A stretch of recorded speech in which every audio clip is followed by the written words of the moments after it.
Hey everyone, it's Robert. I'm back again today, and this time I have an Amazon Fire Stick TV Lite, which in of itself isn't very impressive. However, I want to pair this up with the Luna controller I got the other day and check it out on the big screen TV and see if it's worthwhile. Let's go ahead and take a look.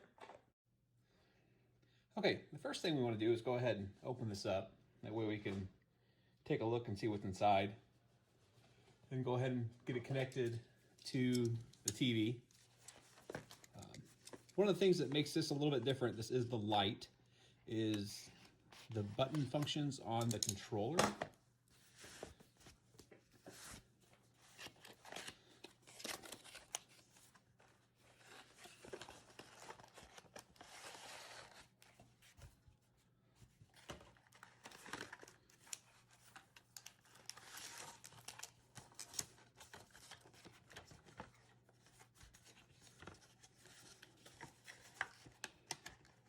This dongle does not want to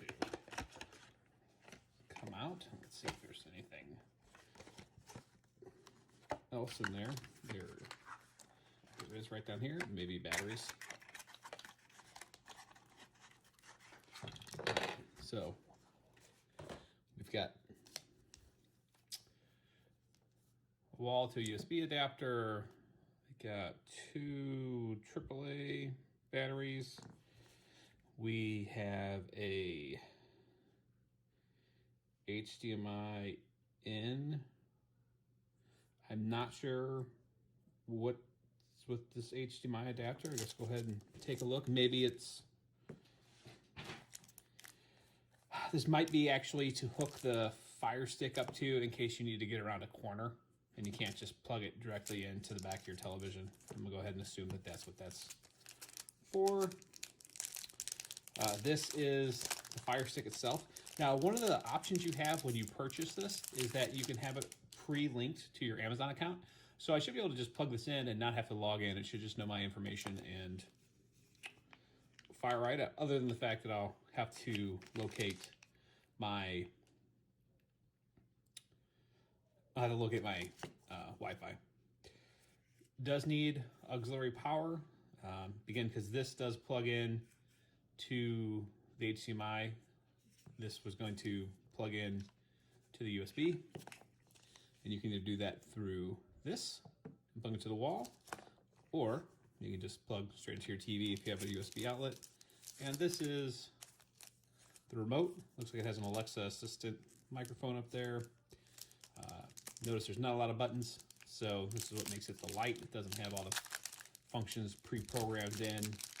Personally, I don't always use those anyways, so for me it's not worth the extra $10 to purchase those.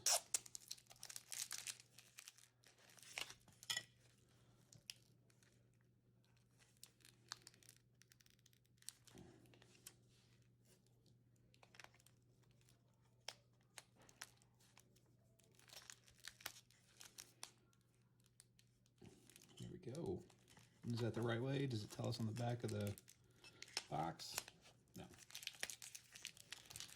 All right, let's go plug this all in and see if it works on the TV. So the Luna app wasn't installed already on the Fire Stick. At this point, I'm about 20 minutes into putting the stick into the television, downloading apps, and getting it synced up to the network. One thing that I found a little disappointing is that the USB ports on the TV do not provide enough power to support the stick.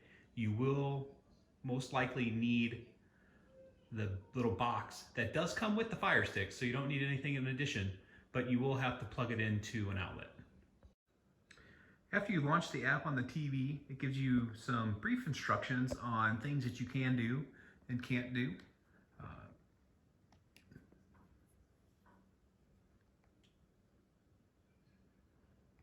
I am using my Luna controller because I had previously paired it with the app earlier.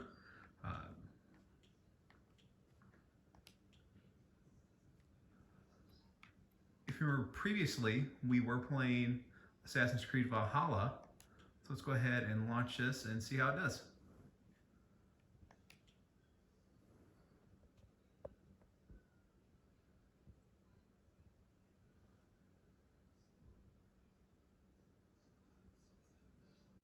it did give me a warning that there'd be 1 to 2 minute long load times. I went ahead and waited, and then eventually when it hit 1 to 2 minutes, or what felt like 2 minutes, I started a timer, and it took an additional 2 minutes. So it really felt like it took about 5 minutes to load up the service, which seems exceptionally long. With the promise that is you can play these games with exceptionally low latency, and it's almost like a console experience. Now, I will tell you that the splash screen that's loading right here, while it may not pick up well on the camera, it really looks fantastic on the TV. But then again, that's just a static image with a little bit of effects down at the bottom.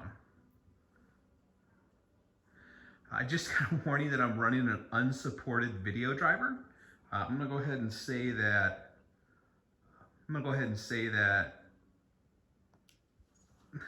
It's kind of funny, seeing as I have no control over that. So Amazon, if you're watching, which somebody may be, why don't you go ahead and update those drivers on your servers for us.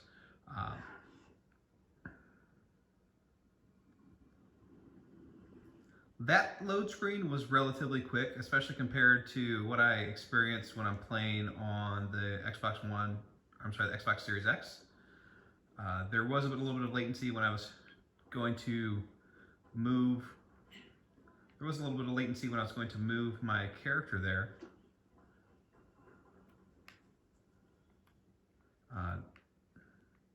The textures are clearly not as sharp, especially when they're moving. They get a little muddied.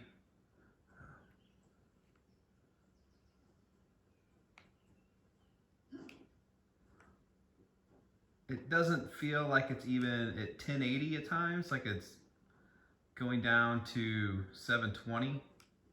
I'm used to playing this in 4K, so it is exceptionally noticeable.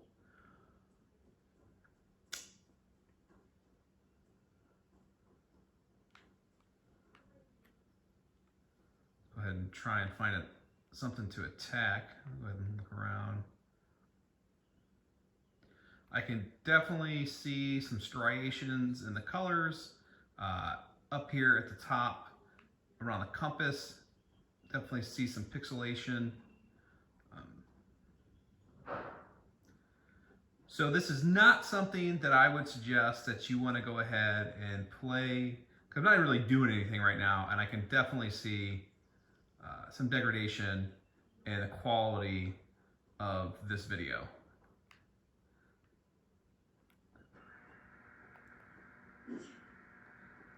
What I'm not seeing is frame drop. So that's nice, because that's one thing I do experience on the Xbox Series X. However, those are typically in cutscenes and not something that I've experienced yet with this little test.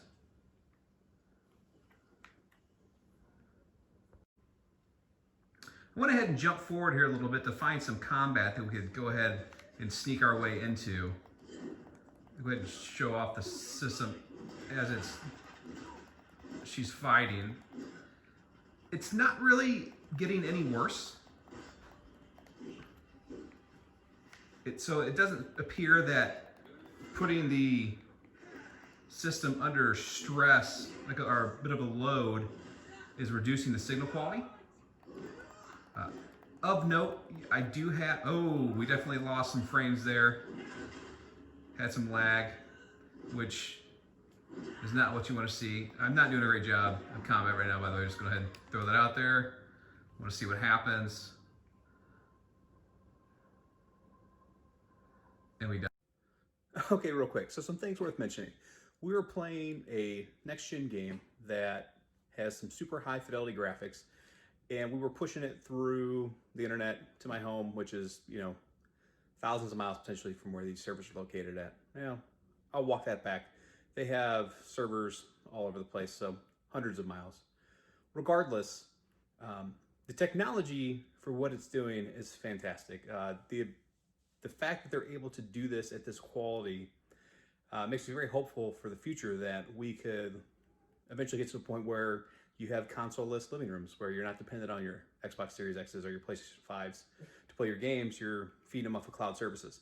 However, I live in a newer neighborhood. I have fiber straight to my prim. I've got a 1 gig up and down. And as you can see, I was still experiencing issues, and I have top-of-the-line internet. You take that to a place where you're still dependent on DSL and you've got like a 5 meg service, these games are going to be unplayable.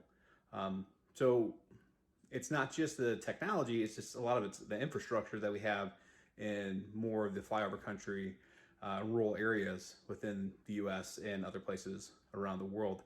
So I applaud Luna for what it's doing. Same with Stadia.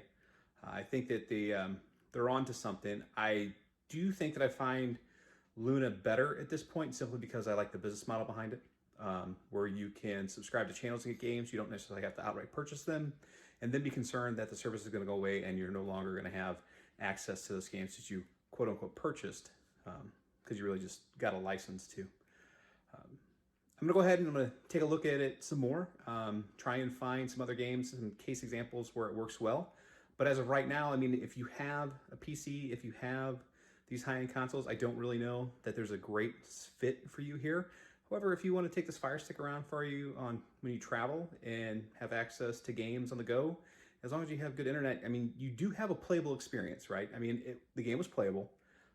It was fun, and if you didn't have another way to access the game, this is a great way to do it. You can spend a minimal amount of money, $15 for the stick, 15 to 20 for the stick, another 50 for the controller, and then, you know, a $15 a month sub, and you have access to a plethora of games. And that was for the UB games. There's another channel where you can just do a smorgasbord of games that Amazon has selected, and that's only like $5 to $6 a month. So the technology is getting better. It's very impressive. It's not something that I'm ready to, you know, disconnect from the PCs or the consoles, but I'll continue to take a look at it and I'll let you know what I find. Thanks for watching.